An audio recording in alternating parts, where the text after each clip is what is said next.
Midnight, Washington, D.C. A man in a suit digs through a dumpster. He's not homeless. He's working for one of the richest and most ruthless men in the world.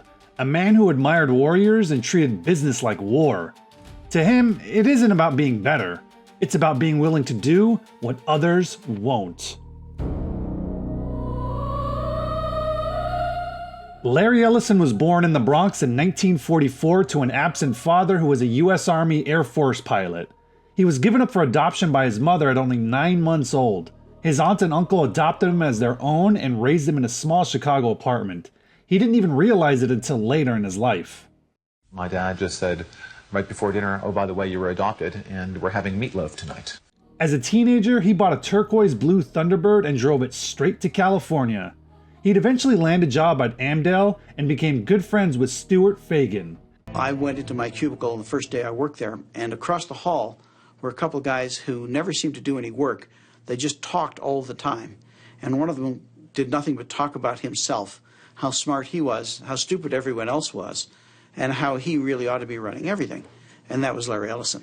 In 1977, Ellison co-founded Software Development Laboratories with Bob Miner and Ed Oates. They chased a contract that would change their lives, and really, the world as we know it. A database for the CIA. The project carried a code name, Oracle, which is ironic. By 1978, they won it. Ellison later took the name for his own company. And inside Oracle, he built a culture of aggression. He quoted samurai philosophy, talked openly about discipline and honor, and cast business as combat. And he didn't just build a company, he built a kingdom, full of subjects that bowed to him. Now, while most great leaders tried to inspire, Ellison had another tactic: intimidation. When he fired someone, he didn't do it quietly. He turned it into a theatrical show. Ellison ran the company like a medieval kingdom, putting severed heads on pikes, meant to punish but also teach an intimidating lesson. Basically telling everyone, you better perform or your head's on this pike next. That's the kind of guy Ellison is. He would lay into his subordinates with hurtful insults during meetings, and if they couldn't defend themselves, he got rid of them. In his mind, fear keeps people sharp. And when you build a ruthless, tyrannical culture that rewards aggression and winning at any cost, you shouldn't be surprised when your subjects start cutting corners. For years, there were accusations of fudging numbers and very shady accounting practices to make things look better than they were. Eventually, it came out that the sales teams pulled future licensing deals into current quarters just to juice their bonuses. Oracle was forced to lay off about 10% of its workforce, and cash got dangerously low. People inside Oracle later called it a near-death experience. But Ellison survived. And survival does funny things to billionaires like him. It doesn't make them cautious, it makes them feel chosen. A book titled nailed Ellison's ego perfectly. The difference between God and Larry Ellison is that God doesn't think he's Larry Ellison. In fact, he bought nearly the entire Hawaiian island of Lanai, 87,000 acres, and turned it into his own private kingdom. He owns the water, the grid, the housing, almost everything except the weather. The people of Lanai don't have a mayor. They have what they say is a landlord with a god complex. And when it came to competition, Ellison loved this quote from Genghis Khan. "It's not sufficient I succeed, everyone else must fail." In 2003, Ellison launched one of Silicon Valley's nastiest hostile takeovers over PeopleSoft. Their CEO was Greg Conway, and he was a former executive who Ellison hated and insulted him publicly. The fight got so ugly that Ellison actually threatened to shoot Craig. Now as a joke, but considering former employees called him a sociopath. In the end, Oracle paid about $10.3 billion and took the company. Ellison had won, but that's not all. When he bought Sun Microsystems, he didn't just acquire a struggling company. He seized control of Java, which was basically the plumbing of the internet, something that had been open source and shared. Developers who once worked with it freely now had to pay, and access came with terms. His terms. It followed an old rule of war Ellison understood well. Control the water supply, then decide who gets to drink. Today, Oracle controls vast portions of the world's data infrastructure. Cloud computing, database management, enterprise software. Hospitals run on Oracle. Governments and the military relies on Oracle. And not just the US military. Larry Ellison is a major donator to Israel, funneling millions into their military and their intelligence technology, helping them spy on their neighbors. Every contract, every donation, every partnership reinforces the same conviction that's guided him for decades. Information is power, and whoever controls it, controls the future. Now, back in the 90s, it was Microsoft that basically controlled everything. And Ellison didn't like that. He didn't want to just beat Bill Gates, he wanted to hurt him. No, like, really hurt him. As Oracle and Microsoft battled, Ellison told reporters, "Our job is to hurt Microsoft." And for a brief moment, Ellison was less than $2 billion away from surpassing Gates as the richest man in the world. Second place wasn't enough for an ego like Ellison's. He wanted the top spot. And he wanted to take it from Bill Gates. He even mocked him in interviews and compared Microsoft to a parasite. Ellison, who was a licensed pilot, once joked publicly about strafing Gates' Medina estate with a fighter jet. I mean, the guy did actually once try to buy a Soviet MiG-29 Fulcrum. Even as a joke, it revealed his warlike mentality when it came to business. But he did have a real weapon, the network computer, a cheap web-connected device he said would make Windows obsolete. Well, obviously it didn't. The network computer flopped, but the idea, machines connected through the internet, did eventually happen. He just got the timing wrong. By the late 90s, Ellison had money, fame, and power. What he didn't have was Bill Gates' top position. Oracle controlled the world's databases, banks, militaries, governments, and Microsoft basically controlled everything else. Gates had won the mass market, and Ellison hated him for it, especially when it came to the Windows business. This Windows 95 is an enormously complicated piece of software. And the idea that people are going to install this in their households and manage these things in their household, to me, is hilarious. And it's time for something that's easier to use. Well, this is clearly part of our strategy to dethrone Microsoft. Yeah, that didn't really age well. Not only did Windows 95 make personal computing easy, it went on to be one of the most successful launches in tech history. 2, 1, here. The cyber hype has been relentless. Go for it! It's been worldwide. There's never been any sale like it ever. And it's paying off. Its success and Ellison's failed attempt at the consumer market only made him even more envious. And behind closed doors, Ellison was looking at ways to stick it to Gates and Microsoft any way he could. To Ellison, business wasn't a competition. It was Krav Maga, a ruthless, dirty fight. It's 1998 and the US government is going after Microsoft on antitrust violations.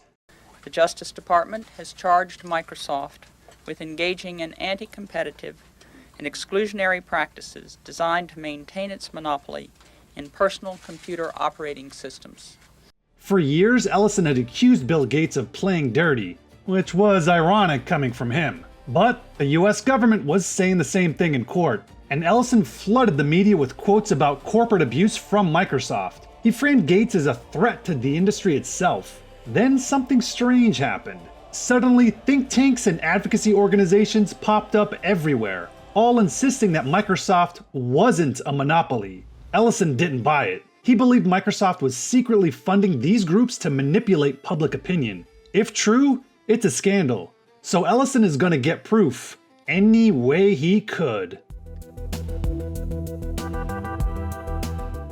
At the height of the antitrust trial, Ellison was done waiting. He hired a Washington-based PR firm, and they hired private investigators. And those private investigators, well, they get creative. Real creative.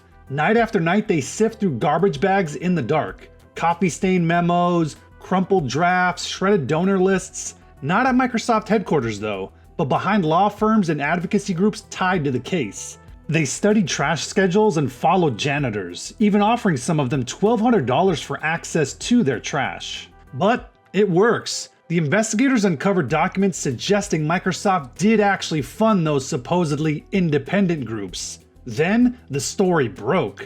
But it wasn't about Microsoft, it was about the dumpster diving.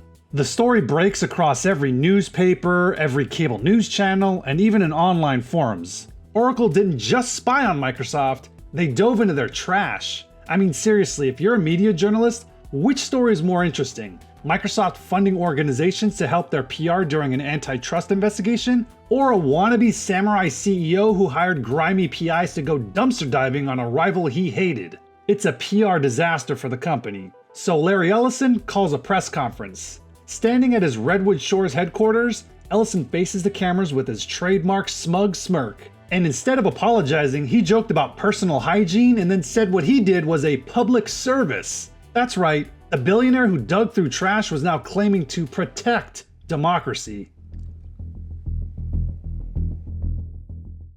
Microsoft did threaten to review their legal options, but in the end they quietly backed off. Wall Street basically shrugged their shoulders, Oracle's stock dipped, then climbed right back up. As long as revenue numbers went up, the ethics didn't matter. But there was one casualty. Oracle president Ray Lane resigned after the scandal. The adult in the room, an executive other companies called the corporate discipline. Officially, it had nothing to do with the dumpster dive. Unofficially, though, Lane later said that Ellison had frozen him out for months, saying that the only person making decisions at Oracle is Larry. The two also clashed over leadership styles.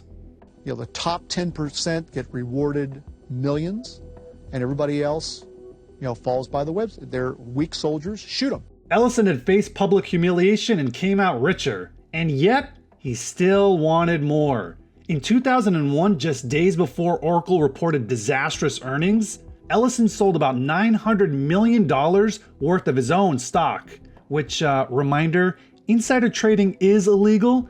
He denied any wrongdoing, but, you can make your own judgments. The stock did indeed drop, and shareholders sued.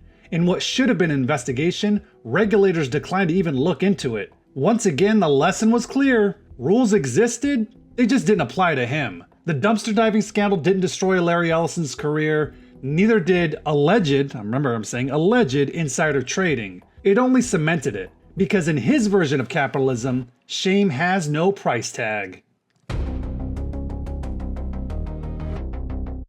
Larry Ellison, and of course because of his massive ego, wants to live forever. Seriously. The guy said, "Death has never made any sense to me. How can a person be there and then just vanish?" It explains one of his only consistent philanthropic interests, the Ellison Medical Foundation, which funds biomedical research focused on life extension. That's right, he wants to live forever. Because if there's one thing Larry Ellison can't tolerate, it's losing, even to death. Ellison never hid how he felt about losing. He once said, "We're gonna run them out of business and buy that building, which we're gonna bulldoze. After that, we'll salt the earth. Then we'll go after their families."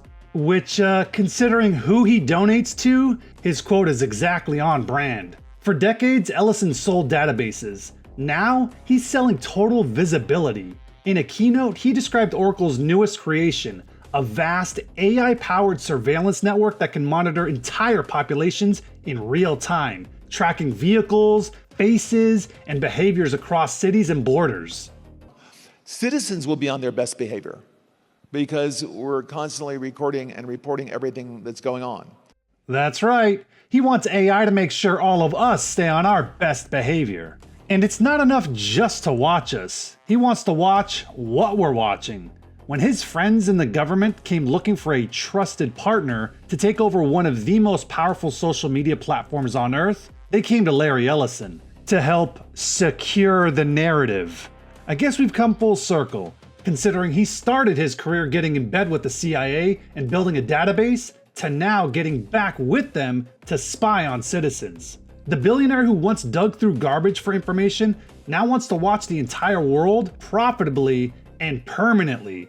Ellison envisions a future where governments and corporations plug into Oracle's infrastructure to see everything, predict everything, and optimize society itself. From dumpsters to databases, from espionage to AI surveillance, Ellison's arc is complete. Somewhere in a Washington alley sits an old dumpster. Its paint chipped, its lid rusted, and that dumpster is a perfect monument to Larry Ellison.